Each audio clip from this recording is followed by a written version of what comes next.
It was a hot day like most others.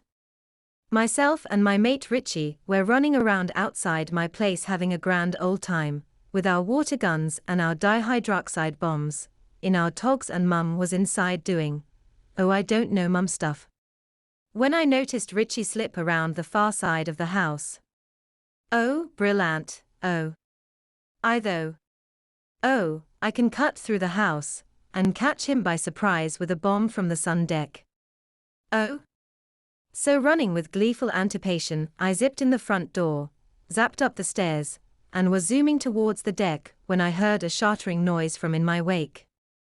I spun around to see what could have made such a noise, and to my not-so-welcome surprise, before me was the spreading shards that was, until the haptance of a force of nature, was my mother's prized crystal statue of a dragon rearing with its wings spread and daring anyone that would disturb what was placed at its feet. You see, it was a present from my dad when my older sister, Zara, was born, and it had become tradition to place an egg-shaped birthstone for each child born into the family. My own sapphire was now spinning at my feet.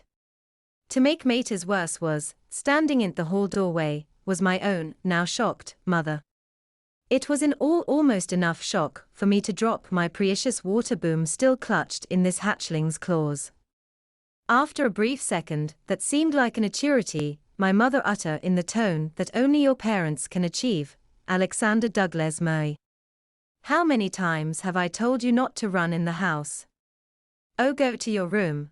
I will deal with you shortly. It was phrased in such a manner that you reacted immediately, else you knew the deal would be even worse. I moved so fast past her, and into my room, that I could have sworn to have set a new land speed record if my feet had touched the ground.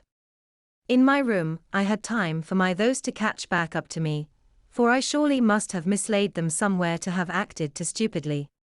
For Richie would most certainly be sent home, and it was only early in the afternoon, which would ensure a long boring day, for which, it slowly dawned upon me, I would probably not be sitting down for.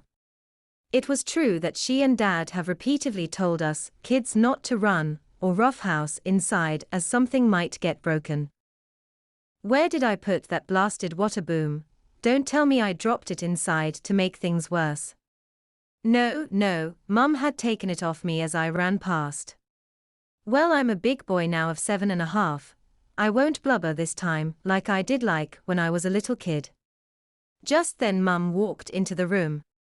She sat calmly down on my Jucky Star, Space Ranger covered bed. Now Alex, you know why we tell you and your sisters not to run in the house. To this I could only nod. Well, could you tell me so that I'm sure we are both thinking the same thing? So things don't get broke, like your dragon, I stammered. Good, though, so you will remember that next time, before you do it, I'm going to have to punish you. So will you come over here now?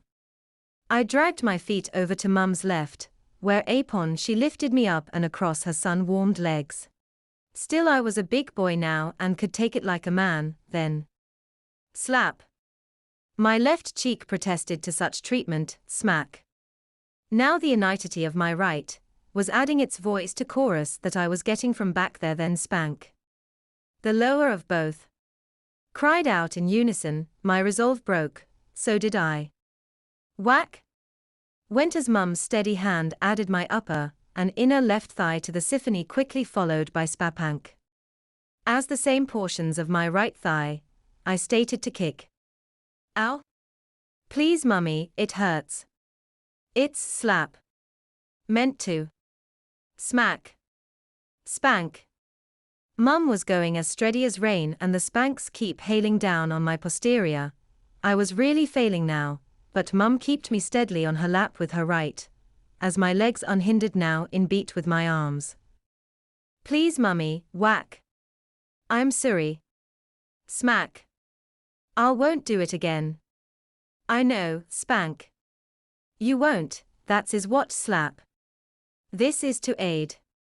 8 then, as far as I concerned, the world consisted of me, Mum, and my fiery backside, but slipping into my reality was a family jungle that all the kids had their eyes well tuned to receive, the jingle of the ice cream truck. Talk about adding insult to injury.